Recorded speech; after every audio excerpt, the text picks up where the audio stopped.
तो दोस्तों, जैसे कि हमने कल वीडियो में आपको बताया था कि थप्पड़ मारूंगी सॉन्ग आने वाला है होली का, जो कि समर सिंह के आवाज़ में, साथ ही खुशबू के खुशबू तिवारी केटी के आवाज़ में सुनने को मिलेगा। तो इस सॉन्ग को रिलीज़ कर दिया गया है अभी अभी। जैसे बताया था हमने कि भोजपुरी का जो चैनल है टी सीरीज़ का, उसी चैनल पर आएगा। तो अभी रिलीज़ किया गया है, आप जाके सुन सकते हैं। सॉन्ग को रिलीज़ कर दिया गया है, बहुत ही प्यारा सा वीडियो है।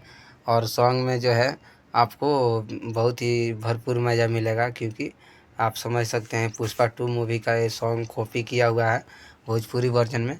तो आप इस सॉन्ग को जाके सुन सकते हैं। सॉन्ग रिलीज हो गया है, आ गया है।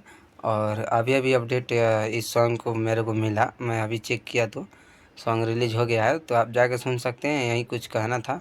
बाकी ऐसे ही अगले अपडेट के लिए, नए नए वीडियो के लिए, कोई भी भोजपुरी में गाना, फिल्म, मूवी कुछ भी आता है, उसका अपडेट देंगे सबसे पहले। हमारे इस चैनल को सब्सक्राइब कीजिएगा, और फेसबुक पेज पे देख रहे हैं तो पेज को फॉलो करना मत भूलिएगा, क्योंकि आगे भी ऐसे ही आपको खबरें मिलती रहेगी। तो चलिए मिलते हैं अगले वीडियो में, तब तक के लिए लव यू, बाय।